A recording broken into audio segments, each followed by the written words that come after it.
எத்தனை பேர் விசுவாசிக்கிறீங்க? அல்லேலூயா. கர்த்தர் நல்லவர், அவர் கிருபை என்றும் உள்ளது.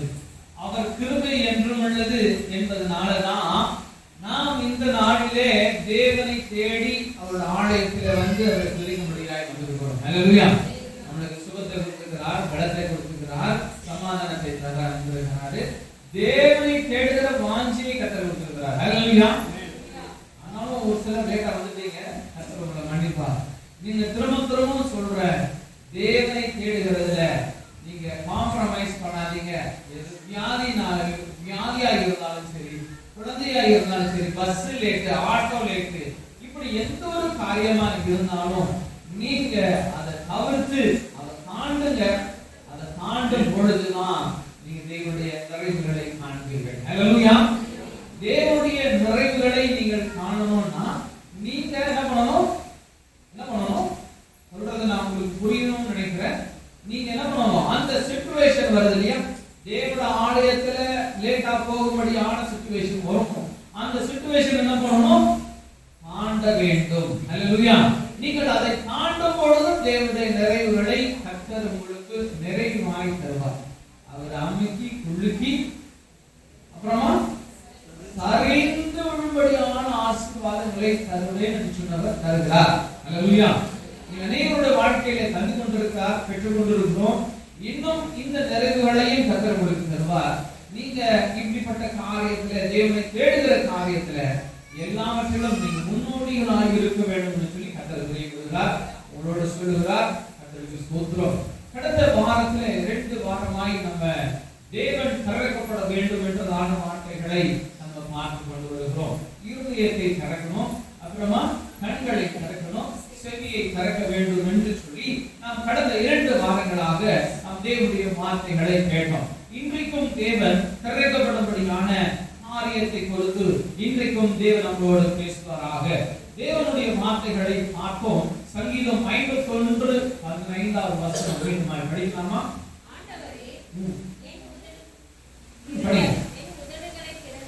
என் உதடுகளை திறந்தருளும், அப்பொழுது என் வாய் உம்முடைய புகழை அறிவிக்கும். கண்களை மூடுவோம். ஒரு விஷயம் நாமே கலைகளை மாற்றி கர்த்தரிடத்திலே நாம் ஜெபிப்போமா? பரிசுத்த ஆவியானவரே, நீர் எங்களோடு இடைப்படுங்கப்பா. நீர் எங்களோடு பேசுங்க ஆண்டவரே. நாங்கள் உம்முடைய சத்தத்தை மாத்திரம் கேட்கணும் ஆண்டவரே. என்னுடைய சிந்தைகளிலிருந்து ஒரு வார்த்தை வரக்கூடாதுன்னு இயேசுவின் நாமத்தினாலே கட்டளையிடுகிறேன். பரிசுத்த ஆவியானவர், நீர் எங்களோடு பேசுங்கப்பா. நாங்கள் கேட்கிறோம், உம்முடைய சத்தத்தை மாத்திரம் கேட்கட்டும். இயேசுவின் நாமத்தில் பிதாவே, ஆமென். அல்லேலூயா. படிக்கிறோம். தேவனுடைய வார்த்தைகள் என்ன பண்ணணும்? நம்மட என்ன பண்ணீங்கமா? படம் திரும்ப படிங்கம்மா. ஆண்டவரே, என் உதடுகளை திறந்தருளும், அப்பொழுது என் வாய் என்ன பண்ணும்? என் வாய் உம்முடைய புகழை அறிவிக்கும். அல்லேலூயா. யாரால அறிவிக்க முடியும்? யாரால தேவனை துதிக்க முடியும்? இந்த நாளெல்லாம் வர்ஷிப் டைமிங்ல கர்த்தர் நம்மளோட பேசினாரு. தேவனை துதிங்க, அப்புறம் உங்களோட வாழ்க்கையில இருக்கிற சிறையிருப்புகள் என்ன பண்ணும்? அழிக்கப்படும் என்று வர்ஷிப் டைம்ல கூட கர்த்தர் நம்மளோட பேசிக்கொண்டு தேவன் உங்களை துதிக்கும்படி கர்த்தர் வழி நடத்தி போய் கொண்டிருந்தார். தேவன் சொன்னமே, நாம் தேவனை துதிக்க வேண்டும் என்று சொன்னால் நம்முடைய வாய் என்ன பண்ணணும்? என்ன பண்ணணும்? வாய் விடுதலை பெற்றுக்கொள்ளணும். எதுல இருந்து? கூச்சத்துல இருந்து. கர்த்தருக்கான காரியத்தை கூச்சப்பட மாட்டாங்க. 1000 பேர் வீட்டில் இருப்பாங்க, அங்க போய் என்ன பண்ணுவாங்க? தைரியமா பேசுவாங்க. ஆனா கர்த்தரை துதிக்கிற காரியத்துல என்ன பண்ண மாட்டாங்க? கூச்சப்படுவாங்க. ஆடுப்பா, கூச்சமா இருக்குது, எல்லாரும் பாக்குறாங்க. கர்த்தருடைய பிள்ளைய, நீ தேவனிடத்துல உன் வாயை திறக்கும்படியாக, நீ தேவனை மகிமைப்படுத்தும்படியாக உன்னோட உதடுகள் என்ன பண்ணணும்? திறக்கப்பட வேண்டும். அல்லேலூயா. இந்த சங்கீதக்காரர் தேவனிடத்திலே சொல்கிறார், தேவனே, ஆண்டவரே, என் உதடுகளை திறந்தருளும். என்னது? வாஞ்சிக்கிறது. என்னது இது? வாஞ்சிக்கிறது. தேவனிடத்துல எல்லாவற்றையும் வாஞ்சித்து நீங்க கேட்பீங்கன்னா தேவன் உங்களுடைய உதடுகளை திறப்பார். அல்லேலூயா. உங்களுடைய உதடுகளின் காணிக்கையாகிய வார்த்தைகளை பார்க்கிறோம். நம்முடைய உதடுகளின் ஸ்தோத்திர காணிக்கைகளை நீங்கள் தேவனிடத்துல எப்படி செலுத்த முடியும்? உங்களுடைய கைகளிலே தேவன் கொடுக்கிற பிரயாசங்களிலே உங்களுடைய காணிக்கைகளை கொடுக்குறீங்க.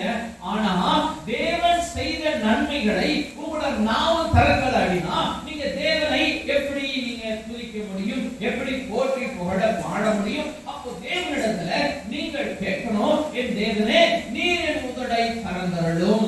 அல்லேலூயா. என் தேவனே நீர் என் உதடை திறந்தருளும்னு நாம் தேவனிடத்திலே கேட்போம் என்று சொன்னால் கர்த்தர் உம்முடைய நாவை திறப்பாரு, கர்த்தர் உம்முடைய உதடுகளை திறப்பாரு. நீங்க தேவனிடத்திலே மகிமை செலுத்துவீங்க. அல்லேலூயா. அவருடைய புகழை பாடுவீங்க. இன்றைக்கும் சாட்சி சொல்லுங்க, சாட்சி சொல்லுங்க அப்படின்னு சொல்லிட்டு இருந்தோம். ஆனா சொல்ல ஆரம்பிச்ச உடனே என்ன ஆயிடுச்சு? ரொம்ப நேரம் ஆயிட்டது. அல்லேலூயா. தேவ பிள்ளைகளே, நீங்க கர்த்தருடைய புகழை நீங்க சொல்லி மகிழுங்க. அல்லேலூயா. என்ன பண்ணணுமா? தேவன் செய்கிற அற்புதங்களை நாம் சொல்லி அநேகரை உயிர்ப்பிக்கும்படியான சாட்சிகளாய் மாற வேண்டும். நானும் போனேன் கோட்டையிலுக்கு, நானும் போனேன் கசர பாடுறதுக்கு, எல்லாருமே பாடினாங்க, நான் மட்டும் பாடவே இல்லை. நான் சத்தத்தை எல்லாம் கேட்டுட்டு அப்படியே எல்லாத்தையும் வசனத்தை கேட்டேன், எல்லாம் கேட்டேன், நான் திரும்பி வந்தேன் என்று சொல்லுகிறவர்களாய் அல்ல, நீங்க தேவனை துதிக்கிறவர்களாய் காணப்பட வேண்டும். அல்லேலூயா. அப்போ இந்த துதி உங்களுக்கு வர வேண்டும் என்று சொன்னா நீங்கள் வாஞ்சிக்க வேண்டும். நான் கூட சின்ன வயசுல, வாலிப வயதுல, சின்ன வயசுல இருக்கும் பொழுது பெரிய மீட்டிங்ல தான் எங்க அப்பா அம்மா எங்களை கூட்டிட்டு போவாங்க. அது போய் நிக்க வைப்பாங்க. எல்லாரும் பயங்கரமா துதிப்பாங்க, செபிப்பாங்க. நான் அப்படியே நான் எல்லாரையும் பார்ப்பேன். எல்லாருமே பாடுறாங்க, எல்லாருமே துதிக்கிறாங்க. ஆனா என்னால துதிக்கவே முடியலையே சொல்லி ஆண்டவர்கிட்ட நான் கேட்பேன், சார் நானும் துதிக்க மாட்டேன். ஆனா என் பாவம் என்ன? செபிக்க விட மாட்டேங்குது. என் பாவம் உங்களை துதிக்க விட மாட்டேங்குதாப்பா. என் இருதயம் கடினப்படுகிறது அப்படின்னு சொல்லி அநேக வேளையில கர்த்தரிடத்துல வாஞ்சித்து இருந்தேன். ஆனாலும் என் தேவனாகிய கர்த்தர் நாளிலே துதிக்கும்படியாய் மாத்திரம் அல்ல, மத்தியிலே அவருடைய சத்தியத்தையே போதிக்கும்படியான மனுஷனாய் மாற்றுகிறார். அல்லேலூயா. அல்லேலூயா. நம்முடைய பாவத்தை கழுவ வேண்டும் என்று சொன்னா அது நம்முடைய தேவனாகிய இயேசு கிறிஸ்து ஒருவரால் மாத்திரமே முடியும். நீங்க எந்த ஒரு காரியத்தையும் கர்த்தரிடத்துல நீங்க வாஞ்சித்து கேட்பீங்கன்னா, அது தேவனுடைய மகிமைக்கென்று கேட்பீங்கன்னா, கர்த்தர் நிச்சயமாய் அதை தர வல்லவராய் இருக்கிறார். அல்லேலூயா. அநேக மாணவ பிள்ளைகளை நாங்க பார்க்கிறோம். தேவனிடத்துல வந்து அநேக துதிக்கிறதையும் பாடுறதையும் திறமையெல்லாம் பார்த்துட்டு இருக்கிறாங்க. நானும் ஒரு சில நேரத்துல நான் பார்ப்பேன், கண்களை திறந்து பார்ப்பேன். சொல்லுவேன், கண்களை மூடிங்க, கண்களை மூடுங்க. நீங்க கண்களை மூடினாதான் தேவனுடைய தொடுதலை நீங்கள் உணர முடியும். உங்களுடைய மைண்ட்களையும் ஒருமனப்படுத்தணும்னா நம்முடைய கண்கள் மூடி இருக்க வேண்டும். அதனாலதான் செபம் பண்ணும் பொழுது கண்களை மூடி நாம் செபிக்கணும். ஏன்னா எந்த உலகத்தை நான் மறந்து என் ஆவி தேவனோடு கடந்து போகிறேன். அல்லேலூயா. நான் என்னுடைய கண்களை மூடி எல்லாவற்றையும் கண்கள் காண்பவைகள் சிந்திப்பவைகள் எல்லாவற்றையும் மறந்து என் ஆவியின் கண்கள் திறக்கப்பட்டதாய் என் தேவனை நோக்கி பார்த்து நம்ம செபிக்கணும். இதுக்கும் நம்முடைய கண்களை மூடணும்னா, நம்முடைய தேவனை காணுகிற கண்களாய் மாறணும்னா இதுக்கும் நீங்க வாஞ்சித்து கர்த்தரிடத்துல கேட்கணும். அப்படின்னு கடந்த வாரத்திலே நீங்க தேவனுடைய சத்தியத்தை கேட்டீங்க. உங்களுடைய செவிகள் என்ன பண்ணணும்? திறக்கப்படணும். உங்களுடைய கண்கள் திறக்கப்படணும். உங்களுடைய உதடுகள் திறக்கப்படணும். உங்களுடைய வீடு திறக்கப்படணும். என்ன வீடு? என்ன வீடு திறக்கப்படணும்? உங்களுடைய இருதயமாகிய வீடு திறக்கப்படணும். யாருக்காக? இயேசு கிறிஸ்துவுக்காக. அவர் நமக்குள்ளே வரணும், அவர் நமக்குள்ளே வாசம் பண்ணணும், அவர் எனக்குள்ளே இருந்து நான் கர்த்தரை மகிமைப்படுத்துகிற மனுஷனாய் மாற வேண்டும் என்று சொல்லி நாம் வாஞ்சித்து கேட்போம் என்று சொன்னால் கர்த்தர் எல்லாவற்றையும் கறக்க அவர் வல்லவராய் இருக்கிறார். அல்லேலூயா. அல்லேலூயா. உலகத்தில் இருக்கிற மரம், செடி, கொடி, மிருகங்கள் எல்லாமே அது தேவனை மகிமைப்படுத்துவதுதான். ஆனா மனுஷனாகிய நாமும் சொல்லி கொடுத்துதான் நம்ம மகிமைப்படுத்தணும்னு சொல்ல வேண்டியதா இருக்கு. நீச்சல் அடிக்கிறதுக்கு மீனுக்கு கற்றுக் கொடுக்க தேவையில்லை அப்படின்னு சொல்லுவாங்க. ஏன்னா அது பிறந்ததுமே நீச்சல் அடிச்சு போயிடும். ஆனா நமக்கோ நீச்சல் தெரியும், ஆனாலும் அதை போய் என்ன பண்றதுல பயன்படுத்துகிறது கிடையாது. இந்த குழந்தைகளை கொண்டு போயிட்டு தண்ணியில போடுவாங்க, குழந்தை நீந்தி வந்துடும். ஆனா வயதானதுக்கு அப்புறமும் அந்த காரியங்களை பண்றதில்ல, அவரோட நம்மளோட வாழ்க்கையில காணப்படுவதில்லை. தேவ பிள்ளையே, நீங்க கர்த்தருடைய ஜனம், நீங்க தேவனுடைய பிள்ளைகள். உங்களுக்கு போய் நீங்க தேவனை துதிக்க வேண்டும் என்று சொல்லி உங்களுக்கு சொல்லிக் கொடுக்க வேண்டுமா? கொஞ்சம் பாருங்க. நீங்க தேவனுடைய அற்புதத்தையும் அதிசயத்திலும் வளருகிறவர்களாய் நீங்க இருக்கிறீங்க. அவருடைய அற்புதத்தை காணுகிறீங்க, அவருடைய அதிசயத்தை காணுகிறீங்க. எல்லாருடைய நன்மையான ஈவுகளை நீங்கள் என்ன பண்றீங்க? அனுபவிச்சுக்கிட்டு இருக்கீங்க. உங்களுக்கு தேவனை துதிப்பதற்கு சொல்லிக் கொடுக்க வேண்டுமா? தேவப்பிள்ளையே, ஆனாலும் கர்த்தர் உங்களுக்கு சொல்லிக் கொடுக்க முடியாது. கர்த்தர் நாளில் உங்களோடு பேசிக் கொண்டிருக்கார். நீங்க கேளுங்க, ஆண்டவரே என் நாவை என்ன பண்ணுங்க? தரங்க, என் உதடுகளை தரங்கப்பா, நான் உங்களுடைய புகழை நான் பாட வேண்டும். நீங்க வாஞ்சிப்பீங்கன்னா எனக்கு தேவன் செய்த கிருபையை தேவன் உங்களுக்கும் அருளி செய்வார். அல்லேலூயா. என் தேவன் ஆகிய கர்த்தரால கூடாத காரியம் ஒன்றுமே இல்லை. யாரோ எவ்வளவு பெரிய குற்றவாளியா, எவ்வளவு பெரிய பாவியா இருந்தாலும் அவனை தேவன் பண்ணுவாரு, பரிசுத்தப்படுத்த வல்லவராய் இருக்கிறார். அல்லேலூயா.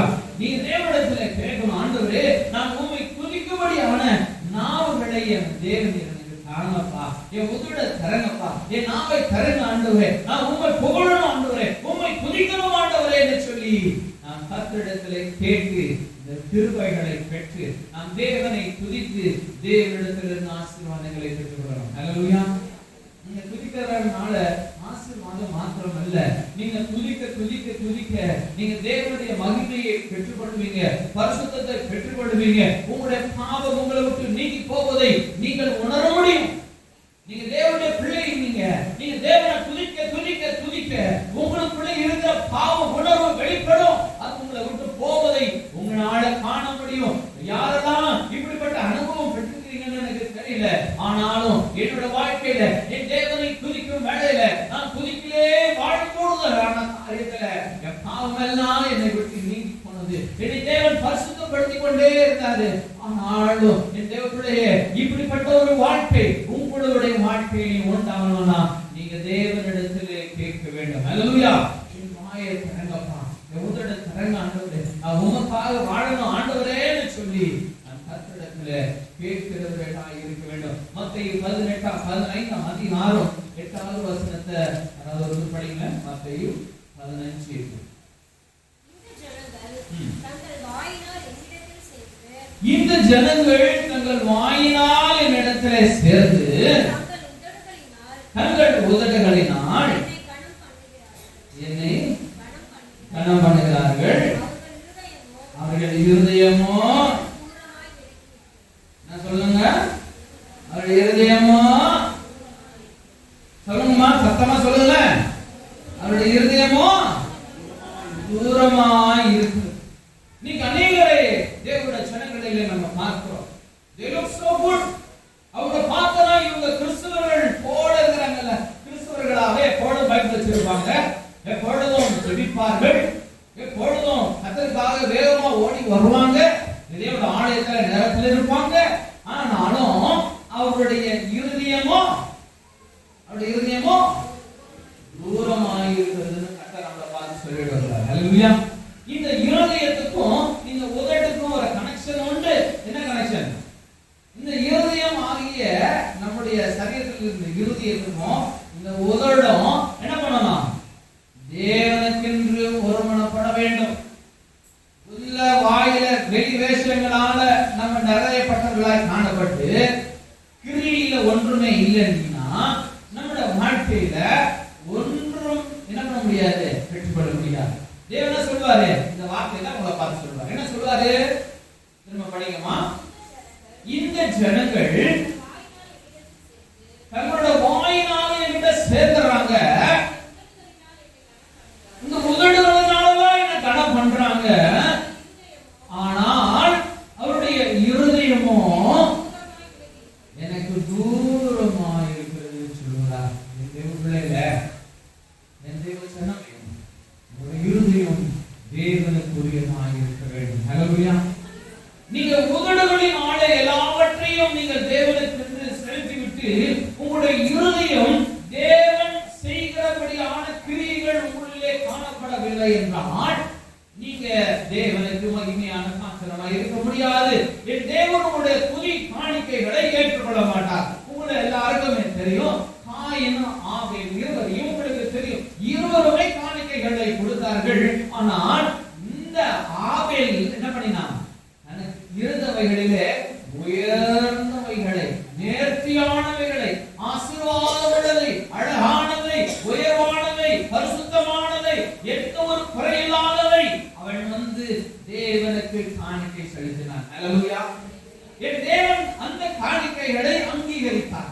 ஆனா காயினோ அவனும் காணிக்கை நான் செலுத்தினான். ஆனா அந்த காணிக்கை எப்படிப்பட்டது? உள்ளத்திலிருந்து தேவனுக்கு செலுத்த வேண்டும் என்றதான ஒரு காணிக்கையாய் அல்ல. அவன் தேவனுக்கு செலுத்துறோம் அப்படின்ற எண்ணல, அவருடைய மகிமையை எண்ணல, அவருடைய படைப்பு இதுதான், அவர் எனக்கு கொடுத்த ஆசீர்வாதம் எண்ணல, இது தேவன் தந்த ஈவு என்று எண்ணல, இது எல்லாமே கர்த்தரே எனக்கு எல்லாமே தந்தார் என்று எண்ணல, இது எல்லாம் தேவனுடையது என்று எண்ணல. ஆகையினால அவன் என்ன பண்றான்? அந்த காரியத்துல அவன் போய் எது சொத்தையா இருக்குது, எது வீணா போக போகுது, எது நாளைக்கு அழுகிடும், எது நாளைக்கு தேவையில்லை, இப்படிப்பட்ட காரியங்களை அவன் எடுத்து தேவனுக்கு காணிக்கை செலுத்துகிறான். எனக்கு கூட காணிக்கைகள்ல ஒரு சில வேளையில காணிக்கை எடுத்து அதை எடுத்து பார்க்கும்போது, காணிக்கைய அந்த நோட்டை கொண்டு போய் கடையில கொடுத்தா அவன் வாங்க மாட்டான். எனக்கு நீங்க வேற நோட்டை கொடுங்க அப்படின்னு சொல்லுவான். அப்படிப்பட்ட காணிக்கைகளை தேவனுடைய பெட்டியில கொண்டு போடுறீங்களா? அப்படிப்பட்ட ஒரு மனுஷனா இருக்கிறீங்களா? காயினை போல காணப்படுகிறவர்களா இருக்கிறீங்களா? தேவனுக்கு எப்பொழுதுமே உயர்ந்ததை செலுத்துங்க. அல்லேலூயா. தேவனுக்கு எப்பொழுதுமே பரிசுத்தமானதை கொண்டு கொடுங்க. அவர் பரிசுத்தம் உள்ள தேவன். அவர் உங்களுக்கு கொடுக்கணும்னா நீங்க தேவனுக்கு கொடுக்க முடியாது. உங்களுடைய இருதயம் வாஞ்சிக்கணும்.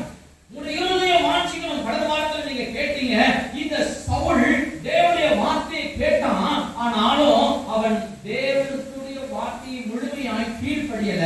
அவன் தேவனுக்கென்று காரியத்தை செய்யணும்னு போயிட்டு, ஆனா தேவனுக்கு செய்யலேன்னு சொல்லி ஒரு சில காரியங்களை கொண்டு காணிக்கை செலுத்துகிறான். அப்படிப்பட்ட காணிக்கைகளை தேவன் விரும்புவதில்லை. அப்படிப்பட்ட ஒரு கிரியைகளை தேவன் இடத்திலே விரும்புவதில்லை.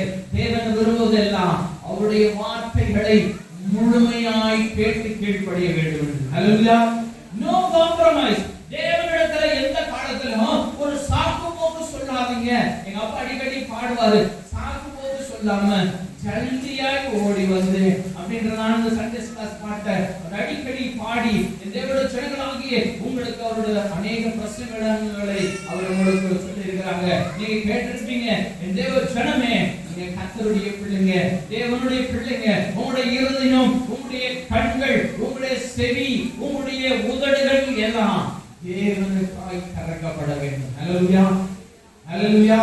அப்படி நீங்க தேவனுக்காய் திறப்பீர்கள் என்று சொன்னா உங்களுடைய இருதயத்துல தேவனான கர்த்தருக்கான ஒரு இடம் வரும். அல்லேலூயா. என்ன இடம்? அந்த இடம் என்ன இடம் இருக்கும்? தேவனுக்கான ஒரு இடம் என்னோட இருதயத்துல இருக்கு. அந்த இடம் என்ன இடம் இருக்கும்? பரிசுத்தமான இடம். வேற சொல்லுங்க, என்ன இடம் சொல்லுங்க. இவ்வளவு பேருமே சொல்லலாமே. தேவனுக்கான ஒரு இடம் என்னோட இருதயத்துல உண்டு. ஆனா அந்த இடம் என்ன இடம்? பரிசுத்தமான இடம். ஆமென். ஹல்லேலூயா. கர்த்தர் உங்களை ஆசீர்வதிப்பார். தேவனுக்கான இடம் எப்படி இருக்கணும்னா முதன்மையான இடமா இருக்கணும். ஹல்லேலூயா. என்ன இடமா இருக்கணும்? முதன்மையான இடம். என் தேவனுக்கான என் இருதயத்தில் இருக்கிற இடம், அது first preference to my God. அது என் முதன்மையானது, அது தேவனுக்கே பிரதானமானது. அந்த இடத்தை நான் யாருக்கும் தர மாட்டேன். ஹல்லேலூயா. அந்த இடத்தை நான் யாருக்கும் தர மாட்டேன், அது தேவனுக்கானது. அப்போ அப்படிப்பட்ட ஒரு சூழ்நிலைமைகளில், எப்படிப்பட்ட ஒரு சூழ்நிலைமைகளில் நீங்க காணப்பட்டாலும் அந்த இடத்தை நம்ம என்ன பண்ண மாட்டோம், யாருக்கும் கொடுக்க மாட்டோம். அல்லேலூயா. ஞாயிற்றுக்கிழமை காலையில ஏதோ ஒரு முக்கியமான ஒரு விவிஐபி உடைய அப்பாயின்மெண்ட் கிடைக்குது. இல்ல இந்த ஞாயிற்றுக்கிழமை இங்க போனாதான் எனக்கு பெரிய ஒரு ஆசீர்வாதம் உண்டு அப்படின்னு சொல்லி என்னிடத்துல பேசினாலும் நான் என்ன பண்ண மாட்டேன். என் தேவன் ஆலயத்தை விட்டு நான் போக மாட்டேன். அது தேவனுக்கான தேவைகள், அந்த தேவனுக்கான நேரத்தை நான் என்ன பண்ண மாட்டேன், யாருக்குமே கொடுக்க மாட்டேன். எங்க அப்பா ஆனாலும் சரி, எங்க அம்மா ஆனாலும் சரி, என் மனைவி பிள்ளைகள் ஆனாலும் சரி, என் தம்பி தங்கச்சிகள் ஆனாலும் சரி, என் தேவனுக்கான நேரத்தை, என் தேவனுக்கான இடத்தை நான் யாருக்குமே கொடுக்க மாட்டேன். அல்லேலூயா. இப்படிப்பட்ட ஒரு வாஞ்சை நம்முடைய இருதயத்தில் இருக்கணும். முதன்மையானது. நான் ஒரு சில ஆத்துமாக்களை தேவனுடைய ஆலயத்திலே நாங்கள் பார்ப்போம். ஒவ்வொரு வாரமும் சொல்லுவோம், ஆண்டவர் இடத்துல நீங்க சீக்கிரமாய் வாங்க, ஆண்டவருடைய ஆலயத்துக்கு சீக்கிரமாய் வாங்க, எல்லா ஆராதனைக்கும் கரெக்டான நேரத்துல வாங்க, கரெக்டான நேரத்துல கரெக்டா தேவனுடைய ஆலய பிரேயர் எல்லா பிரேயரும் தொடங்கும். ஆனா நீ என்னதான் சொன்னாலும் சரி, எனக்கு ஒரு காரணம் வரும், எனக்கு ஒரு நேரம் வரும். உங்களுடைய இருதயத்திலே தேவனுக்கு முதன்மையான இடத்தை கொடுங்க. ஹல்லேலூயா. உங்களோட மனைவி பிள்ளைகளை விட, உங்களுடைய பார்வைகள் எல்லாவற்றையும் விட என் தேவன் பெரியவராயிருக்கிறார். ஹல்லேலூயா. என் தேவன் பெரியவராயிருக்கிறார். அவரை அவ்வளோ பெரிய தேவன் என்பதை நினைத்து நீங்க அவருக்கான கனத்தை கொடுக்க வேண்டும். ஹல்லேலூயா. ஹல்லேலூயா. நம்முடைய தேவன் சர்வ சிருஷ்டிக்கும் எஜமானன். நம்ம பார்ப்பது எல்லாமே தேவனுடையது, நாம் பார்ப்பது எல்லாமே கர்த்தருடையது. அந்த தேவனை உங்களோட வீட்டுக்கு வேற காரணம் போல நீங்கள் நினைக்கக்கூடாது. இன்னைக்கு ஒரு சிலர் இருக்கிறாங்க, உங்களுடைய இருதயத்துக்கு தெரியும் அவருக்கு கர்த்தருக்கு காரியத்துல தேவனுடைய இருதயத்திலே கடைசியானவராக இருக்கிறார். அநேகருடைய இருதயத்துக்கு தெரியும் தேவனோட வாழ்க்கையில் எப்படிப்பட்டவராக இருக்கிறார், முதன்மையானவராக இருக்கிறாரா இல்ல கடைசியானவராக இருக்கிறாரா. என் அன்பு தேவ பிள்ளையே, கர்த்தரிடத்தில் பேசுறதுக்கு காரணம் உண்டு. காது உள்ளவன் கேட்க கடவுள் என்று வசனம் சொல்லுவது. உங்களோட வாழ்க்கையில தேவனுக்கு முதலிடம் கொடுங்க. அப்பொழுது தேவன் உங்களுடைய வாழ்க்கையை தேவன் முதன்மையாய் வைப்பார். ஹல்லேலூயா. விசுவாசம் உள்ளவர்கள் ஒரு பெரிய ஹல்லேலூயா சொல்லலாமே. ஹல்லேலூயா. ஹல்லேலூயா. நிச்சயமாக தேவன் உங்களை ஆசீர்வதிப்பார். நம்முடைய துதிகள் எல்லாமே மகிமைப்படுத்துகிற காரியத்துல எல்லாவற்றிலும் நம்ம செய்துட்டு என்னுடைய இருதயமோ தேவனுக்கு விரோதமான காரியங்களை சிந்திக்கவே என்று சொன்னால் I am not belongs to my God. நான் தேவனுக்குரிய மனுஷன் அல்ல. என் தேவன் அப்படிப்பட்ட ஒரு மனுஷனை அருவருக்கிறார் என்று வசனம் சொல்லுகிறது. என் அன்பு தேவ பிள்ளையே, நீங்க கர்த்தரிடத்தில் கேளுங்க. நீங்க கேட்டீங்கன்னா கர்த்தர் உங்களுக்கு தருவார். நீங்க கேட்டீங்கன்னா கர்த்தர் உங்களுக்கு தருவார். இந்த காயினை போல சிரமாய் நம்ம இருக்கக்கூடாது. இந்த காயினை போல இரண்டாம் தரத்தை தேவனுக்கு கொடுக்கிறவர்களான மனுஷனாக இருக்கக்கூடாது. முதன்மையானதை தேவனுக்கு கொடுக்க வேண்டும். ஹல்லேலூயா. முதன்மையானதை தேவனுக்கு கொடுக்க வேண்டும். நீங்க அப்படி கொடுக்கிறவர்களாக இருந்தீங்கன்னா தேவன் எல்லாவற்றையும் அங்கீகரிப்பாரு, உங்களை ஆசீர்வதித்து உயர்த்துவார். ஹல்லேலூயா. ஹல்லேலூயா. மத்தேயு 2:11 வசனத்தை எடுத்துக்கொள்ளலாம். மத்தேயு 2:6. அவர்கள் அந்த வீட்டுக்குள் பிரவேசித்து பிள்ளையையும் அது தாயாகிய மரியாளையும் கண்டு சாஷ்டாங்கமாய் விழுந்து அதை பணிந்து கொண்டு தங்கள் பொக்கிஷங்களை திறந்து பொன்னையும் தூபவர்க்கத்தின் வெள்ளை கோலத்தையும் அதுக்கு காணிக்கையாக வைத்தார்கள். ஆமென். ஹல்லேலூயா. இங்கே நம்ம பார்க்கிறோம், இயேசு கிறிஸ்து பிறந்தார் என்ற காரியத்தை கேட்டதுமே இந்த மனுஷர்கள் இந்த பரிசுத்தவான்களாய் இந்த மனுஷர்கள் என்ன பண்றாங்க, தேவனை என்ன பண்றாங்க தேடி போறாங்க. அடுத்த வசனத்தை திரும்பவும், அவர்கள் அந்த வீட்டுக்குள் பிரவேசித்து பிள்ளையையும் அதன் தாயாகிய மரியாதையும் கண்டு சாஷ்டாங்கமாய் விழுந்து அதை பணிந்து கொண்டு தங்கள் பொக்கிஷங்களை திறந்து பொன்னையும் தூர்ப வர்க்கத்தையும் வெள்ளை கோலத்தையும் அவருக்கு காணிக்கையாக வைத்தார்கள். ஹல்லேலூயா. இங்க என்ன திறக்கப்பட்டிருக்கிறது? இங்க என்ன திறக்கப்பட்டிருக்கிறது சொல்லுங்க. என்ன திறக்கப்பட்டிருக்கு? பொக்கிஷம் திறக்கப்பட்டிருக்குது. ஹல்லேலூயா. என்ன திறக்கப்பட்டிருக்குது? பொக்கிஷம் திறக்கப்பட்டிருக்கிறது. தேவச்சனமே, நம்முடைய ஆசீர்வாதத்துல தேவனுக்கென்றதான காரியத்தை எப்படி செலுத்துறாங்க? இவங்க பொன்னையும் வெள்ளியையும் வெள்ளை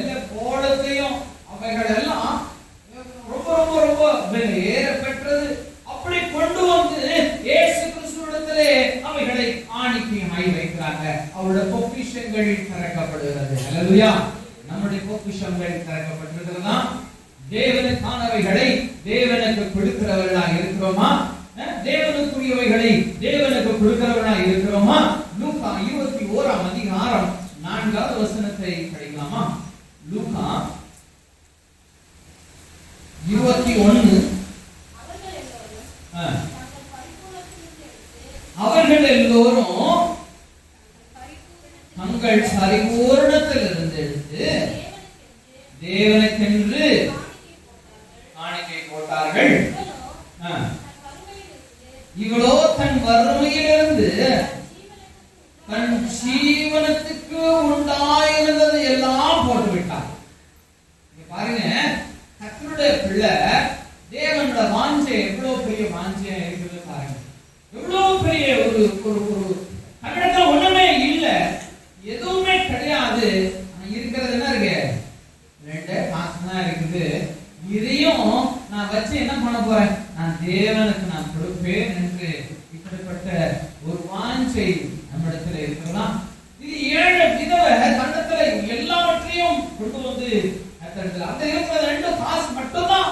அப்போ விசுவாசம் எத்தனை பெருசு, எவ்வளவு பெரியது, எவ்வளவு பெரிய ஒரு விசுவாசம். தேவச்சனமே, நம்முடைய வாழ்க்கையில இப்படிப்பட்ட விசுவாசம் நம்மிலே காணப்பட வேண்டும். தேவனுக்கான பொக்கிஷங்களை திறந்து அவருக்கு கொடுக்கிறவைகளை கொடுக்க வேண்டும்.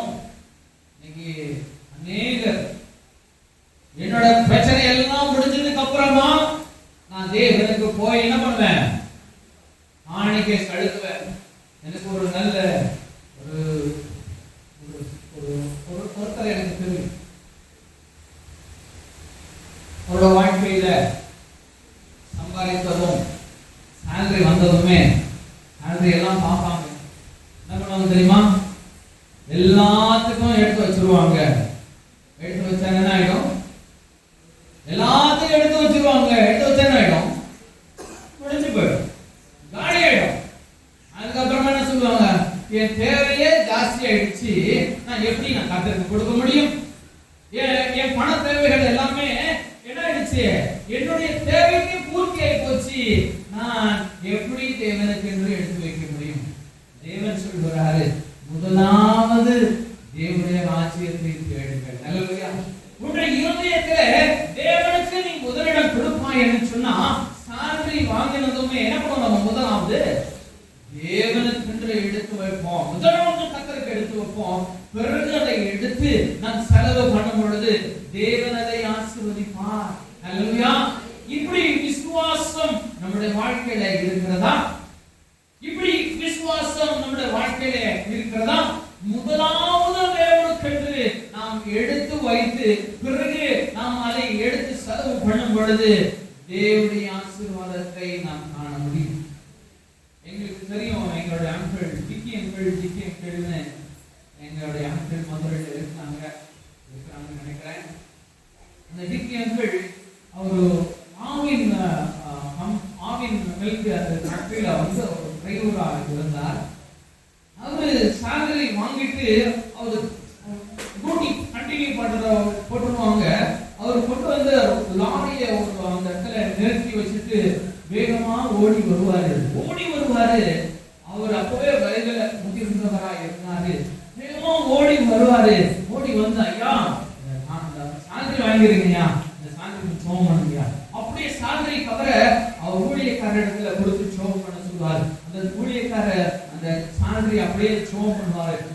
ஜெபம் பண்ணி வாங்கின உடனே அதுல இருந்து முதல்ல அந்த காணி தசம பாகத்தை எடுத்து, ஐயா இது தசம பாகம் சொல்லி முதலாவது தசம பாகத்தை எடுத்து கொடுத்தார். ஒரு வாழ்க்கையில் எத்தனை ஆசீர்வாதங்களை அவர் பெற்றார் என்பதை உங்களை கண்கூடாக பார்க்கணும். என் அன்பு தேவர்களே, இப்படிப்பட்ட ஒரு வாஞ்சை நம்மிடத்தில் இருக்கிறதா? இப்படிப்பட்ட தேவனோட வாஞ்சை நம்மிடத்துல இருக்கிறதா? இப்படிப்பட்ட வாஞ்சை நம்மிடத்தில் இருக்கணும். இப்படி இருந்துச்சுன்னா தேவன் நம்மளை பார்த்து சொல்ல மாட்டாரு, இவனுடைய இருதயமோ எனக்கு தூரமா இருக்குதுன்னு. தேவன் நம்மளை பார்த்து என்ன நாடுகள் சொல்ல மாட்டார். நீங்க மனுஷனுக்கு கொடுக்கிறேன்னு நீங்க நினைக்க கூடாது. நீங்க தேவனுக்கு கொடுக்கிறேன்னு நினைக்கணும். மனுஷன் அவன் இன்றைக்கு இருப்பான், நாளைக்கு போயிடுவான். ஆனா நீங்க இப்படி இப்படிப்பட்ட ஒரு காரியத்துல நீங்க தேவனுக்கு கொடுக்கிறேன் என்று நீங்கள் வாஞ்சித்து நீங்க தேவனுக்கு என்ன கொடுப்பீர்கள் என்று சொன்னா தேவன் அதை தான் அங்கீகரிப்பார். தேவன் அதை தான் அங்கீகரிப்பாரு.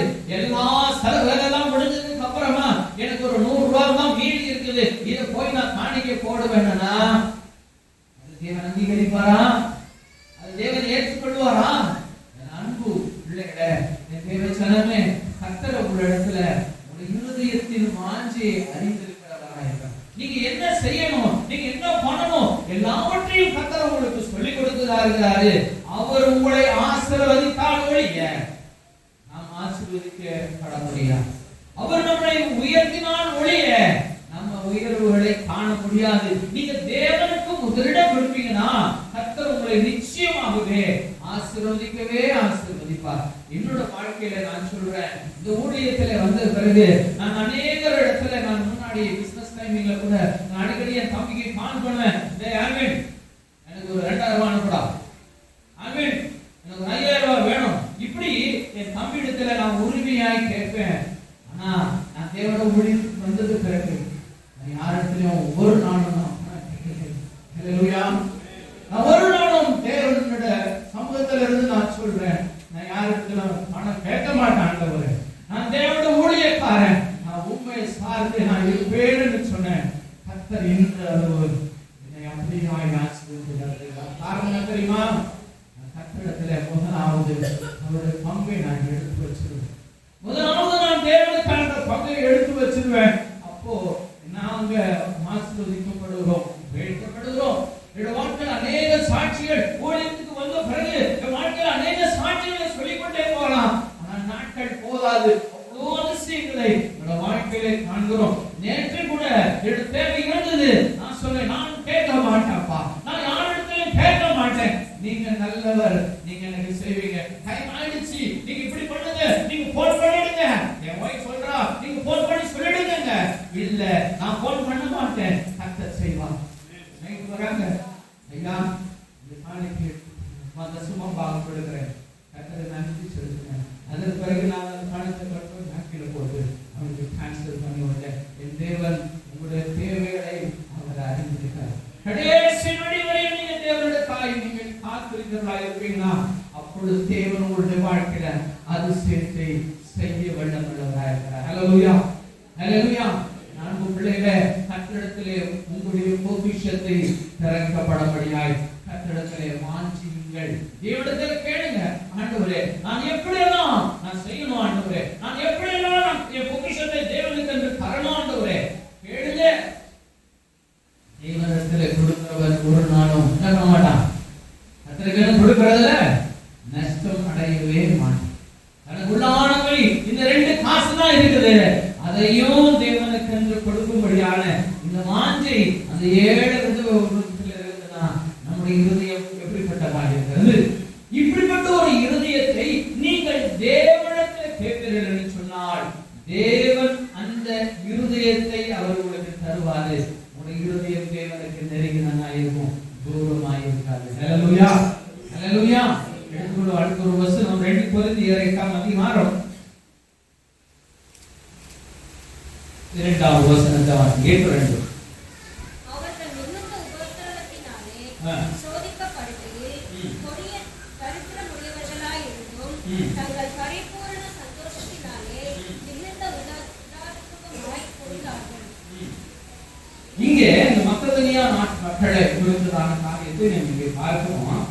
இவர்கள் மிகுந்த படிமாத அவர்கள் மிகுந்த உபத்திரவத்தினாலே சோதிக்கப்படுகையில் கொடிய தரித்திரமுடையவர்களாய் இருந்தும் இவங்க இந்த ஜனங்கள் பயங்கரமான சூழ்நிலைமை இவங்களுக்கு இருக்குது. எப்படிப்பட்ட சூழ்நிலைமை? மிகுந்த உபத்திரவம். உபத்திரவம்னா என்ன? பிரச்சனைங்க. They have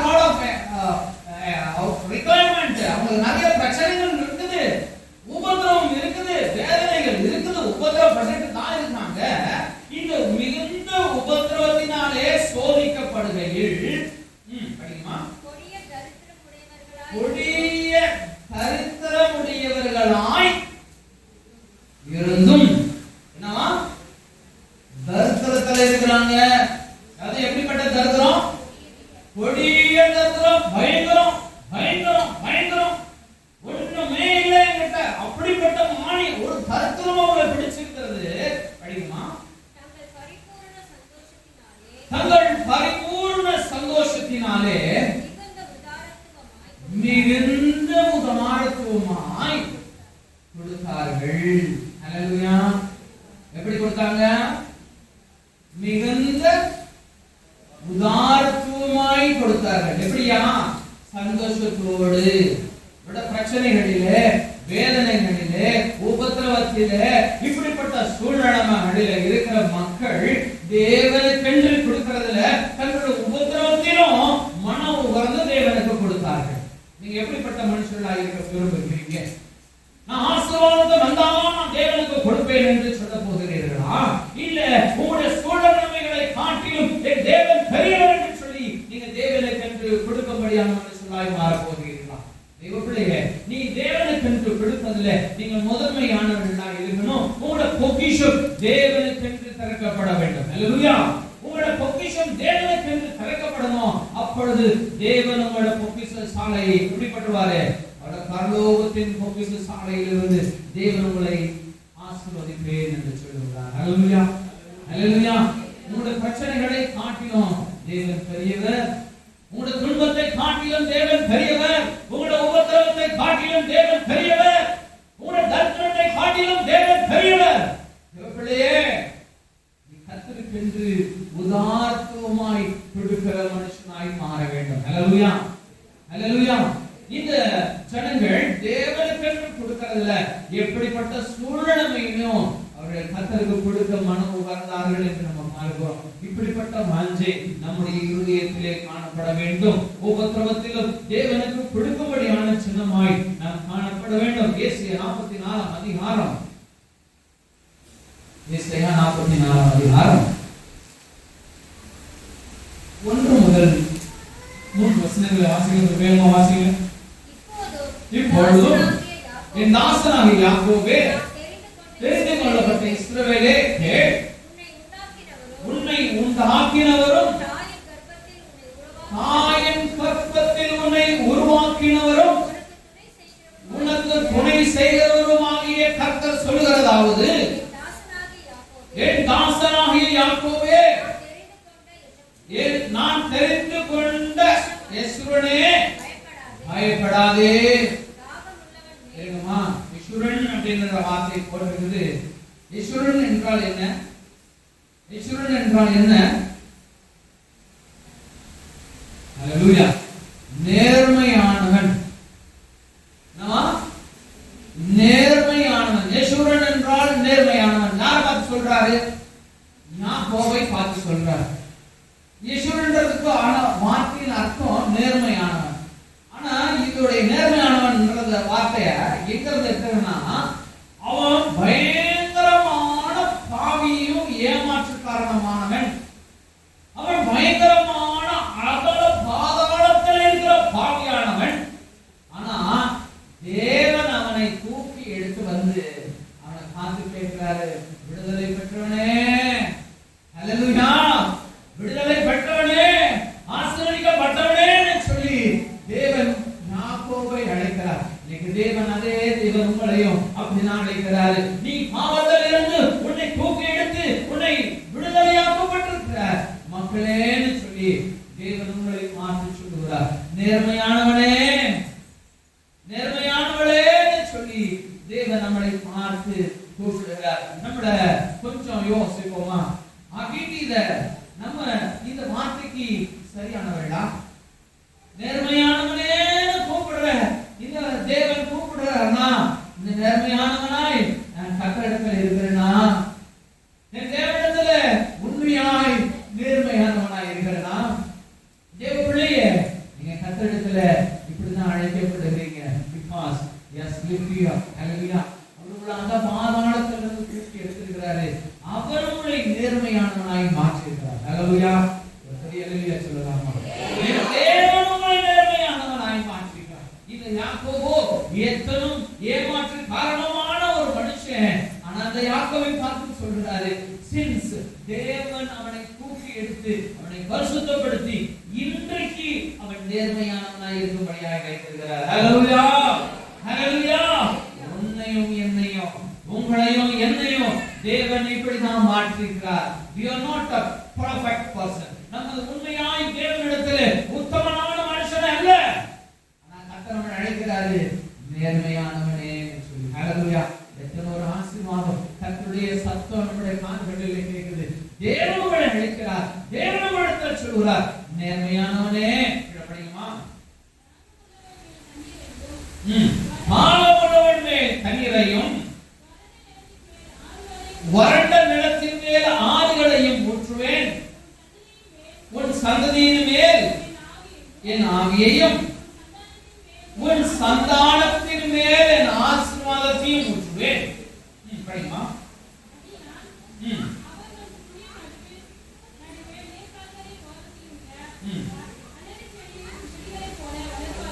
ஆமென், ஹல்லேலூயா. இங்கே நம்ம பார்க்கிறோம் 3ஆம் வசனத்துல தாகம் உள்ளவன் மேல் தண்ணீரையும் வறண்ட நிலத்தின் மேல் ஆறுகளையும் ஊற்றுவேன்னு சொல்லுவார். ஹல்லேலூயா. என்னமா, வறண்ட நிலத்துல ஆறுகளை அனுப்புகிறவர் நம்முடைய. நீங்க எப்படிப்பட்ட சூழ்நிலைமையா இருந்தாலும் தேவன் ஒருத்தரை ஆசீர்வதிக்கணும்னா, தேவன் ஒருத்தரை உயர்த்தணும்னா, அவன் எங்க இருந்தாலும் தேவன் அவனை உயரத்துல வைக்க முடியும். ஹல்லேலூயா. இந்த யாக்கோபு வெறும் கையாய் தன்னுடைய மாமா வீட்டுக்கு கடந்து போகிறார். ஒன்றுமே இல்லை, வெறும் கை, empty hand. தேவனிடத்துல போ, ஒரு இடத்துல வந்து படுத்து அப்படியே தூங்குறாரு. வெறும் கையான மனுஷனாய் கடந்து போகிறார். ஒன்றுமே இல்லை, ஒரு இடத்துல போனது ஒன்றுமே கிடையாது, வெறும் கை. ஆனா திரும்பி வரும் பொழுது தேவன் அவனை பரிசுத்தப்படுத்தி இஸ்ரவேல் என்று மாற்றி அவர் ஆசீர்வாதத்தால் நிரப்பி 2 பரிவாரங்களோடு கர்த்தர் இந்த மகனை ஆசீர்வதித்தார். ஹல்லேலூயா, ஹல்லேலூயா.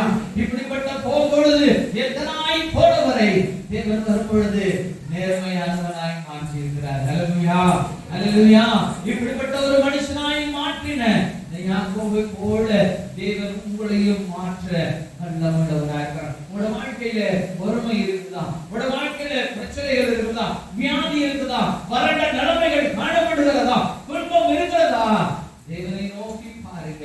நீங்க கட்டடத்துல ஒரு பொக்கிஷத்தை தேவனுக்கு என்று திறந்து கொடுப்பீங்கன்னா தேவனுடைய ஆசீர்வாதங்கள் இப்படியாய் ஒரு வாழ்க்கையில புறப்பட்டு வரும். ஹல்லேலூயா, ஹல்லேலூயா. அதே ஏசாயா 44 6 வசனம் படிக்குமா, நான் முந்தினவரும் நான் பிந்தினவரும் தானே, என்னை தவிர தேவன் இல்லை என்று இஸ்ரவேலின் ராஜாவாகிய கர்த்தரும் சேனைகளின் கர்த்தராகிய அவருடைய மீட்பரும் சொல்லுகிறார். ஹல்லேலூயா. இங்கே வசனம் போட்டிருக்கிறது, நானே தேவன்.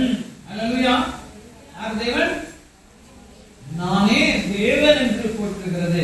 என் அன்பு தேவ பிள்ளையே, நான் முந்தினவரும் பிந்தினவரும் என்னை தவிர வேறு தேவர் இல்லை என்று கர்த்தர் சொல்கிறார். ஹல்லேலூயா. அவர் முந்தினவரும் பிந்தினவருமாய் இருக்கிறார்.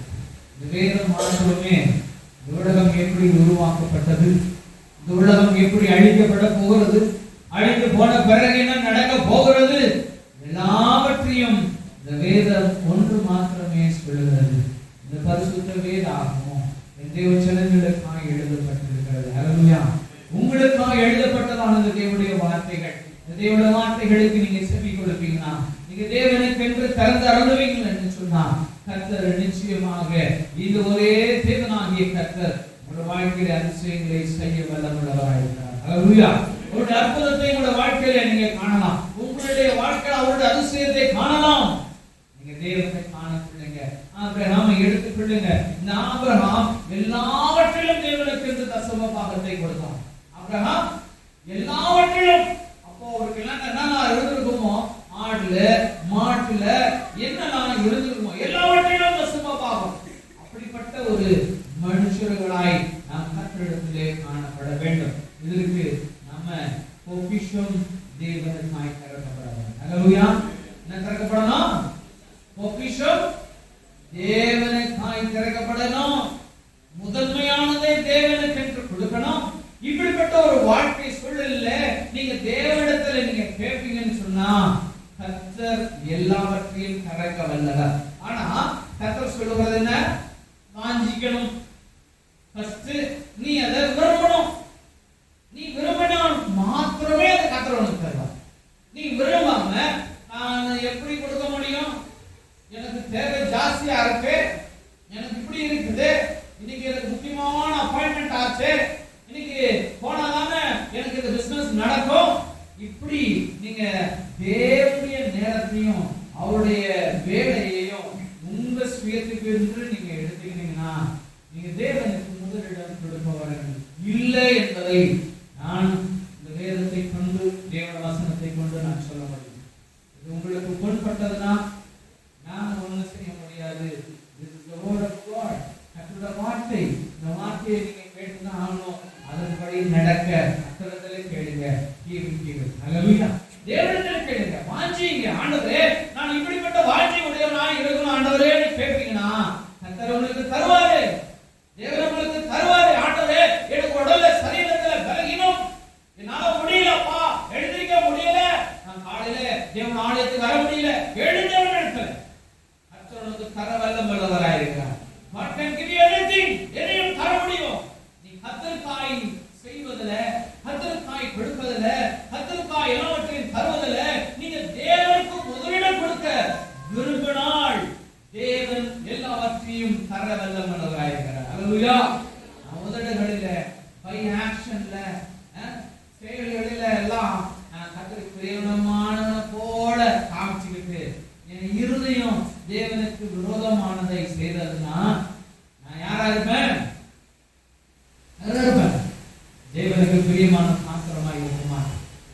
தேவன் என்ன பார்த்து சொல்வாரு, எல்லாவற்றிலும் இருக்கிறான், ஆனா அவன் இருதயத்துல எனக்கு தூரமா இருக்கிறான்னு கர்த்தர் நம்மளையும் பார்த்து சொல்லிடாதபடி தேவனிடத்தில் இந்த நாளில் அப்படியே கரங்களை தூக்கி ஊக்கப்படுத்தலாமா? கண்களை மூடுவோம், ஆண்டவரிடத்துல கேட்போம். ஏசப்பா, தொடர்ந்து 3 மாதம் வரணும். தேவன் எங்கள் கூட பேசியிருக்கோம். இதெல்லாம் எங்களோட வாழ்க்கையில கர்த்தருக்கு தருகப்பட வேண்டும் சொல்லியிருக்கீங்க. இயேசுவே, என் இருதயத்தை திறக்கும், என் வீட்டை திறங்கப்பா, என் இருதயத்தை திறங்க, நான் வாஞ்சிக்கிறேன். ஆண்டவரே, என் கண்களை திறங்கப்பா, நான் வாஞ்சிக்கிறேன். என் செவியை திறங்கப்பா, நான் வாஞ்சிக்கிறேன். ஏசப்பா, என் உதடையும் திறங்கப்பா, நான் வாஞ்சிக்கிறேன். இயேசுவே, பொதுவாக சாலையை திறங்கப்பா, நான் வாஞ்சிக்கிறேன் சொல்லி தேவனிடத்துல கரங்களை தூக்கி கேட்கிறீங்களா? கர்த்தர் நாளிலே வேறெல்லாவற்றையும் உங்களுக்காய் திறக்க போகிறார். உங்களுக்காய் செவிக்க போகிறார். கரங்களை தூக்கினவர்களை என் தேவன் அப்படியாய் ஆசீர்வதிக்க போகிறார். கர்த்தருடைய நிறைவுகளே உங்களுடைய வாழ்க்கையிலே நிறைய போகிறது. என் தேவனுக்கான மகனாய், என் தேவனுக்கான மகனாய் கர்த்தர் உங்களை ஆசீர்வதிக்க போகிறார். யாரையும் நீங்க பார்க்க வேண்டாம், ஒருவரும் இந்த இடத்துல கட்டளை திறந்திருக்க வேண்டாம். என் தேவ பிள்ளையே, என் தேவன் உங்களை கொடுக்கிற ஆனந்த வேலையில வந்திருக்கீங்க. என் தேவன் உங்களுக்காய் கரங்கப்படும்படியான அந்த வேலையில வந்திருக்கீங்க. கரங்களை மாத்திரம் கர்த்தர் உங்களை கரத்தை தொட்டு ஆசீர்வதிக்க போகிறார். என் தேவனுடைய வாஞ்சை உங்கள் இருதயத்திலே உண்டாக போகிறது. கர்த்தரிடத்திலே கேளுங்க. அப்பா, அவர்களுக்காய் நான் வாஞ்சித்து உம்மிடத்திலே கேட்கிறேன். ஆண்டவரே, இயேசுவே, எனக்கு மனம் வேணும். ஆண்டவரே, எனக்கு மனம் இறங்குங்கப்பா. எப்படியெல்லாம் நான் திறக்கப்பட முடியாதபடி இருக்கிறேன். ஆண்டவரே, என் தேவன் என்னை திறந்தருளும். என் தேவன் என்னை திறந்தருளும். ஆண்டவரே, இந்த ஸ்திரியை கூட என்னை தாழ்த்தி உம்முடைய கரத்துல அர்ப்பணிக்கிறோம். எங்களை தாழ்த்தி உம்முடைய அன்பின் கரத்துல அர்ப்பணிக்கிறோம். கரங்களை தூக்கி கர்த்தரிடத்துல வாஞ்சியோடு கேட்பதான உடைய பிள்ளைகளை என் தேவனுடைய இருதயத்தை திறங்க. அவருடைய கண்களை, செவிகளை, அவருடைய உதடுகளை, அவருடைய பொக்கிஷங்களை தேவனுக்கு திறக்கும்படியாய் இயேசுவின் பரம நாமத்தினாலே ஜெபிக்கிறேன். ஆண்டவரே, கர்த்தரே இவர்களை ஆசீர்வதிக்கிறார். இந்த வார்த்தைகளை கேட்ட பிள்ளைகளை என் தேவன் நிறைவுகளால நிறைய பண்ணுங்க, நிறைவுகளால நிறைய பண்ணுங்க. யாக்கோபை ஆசீர்வதித்த தேவன் ஆண்டவரே, உம்முடைய வார்த்தை இயேசுவின் ஆண்டவரே புத்தகத்தில் சொல்லியிருக்கிறது பிரகாரமாய் என் தேவனுடைய வார்த்தையின் பிரகாரமாய் என் தேவனுடைய ஆசீர்வதிப்பீராக. இந்த நிறைவுகள் உண்டாகட்டும். கரம் பிடித்து நடத்தும் ஆசீர்வாதம் இயேசுவின் நாமத்தில் இருக்கிறார். ஆமென், ஆமென். ஹல்லேலூயா. இதெல்லாம் இயேசு கிறிஸ்துவின் கிருபை, பிதாவாகிய தேவனுடைய அன்பு, பரிசுத்த ஆவியானவருடைய ஐக்கியமும் அன்பும் சமாதானமும் இப்படிப்பட்டதான தேவனுடைய வார்த்தையின் படியால் கர்த்ததாமே உறவுகளை கர்த்தருக்கென்று திறந்து இந்த வாஞ்சைகளை நிறைவேற்றி கர்த்தர் உங்களை கரம் பிடித்து வருகை மட்டும் நீதியின் பாதைகளிலும் ஆசீர்வாதத்தின் பாதைகளிலும் பரிசுத்தத்திலும் கர்த்தர்களை வழி நடத்துவாராக. ஆமென், ஆமென். என் ஆத்மாவே கர்த்தரை ஸ்தோத்திரி. என் ஆத்மாவே கர்த்தரை ஸ்தோத்திரி. ஆமென். இயேசு கிறிஸ்து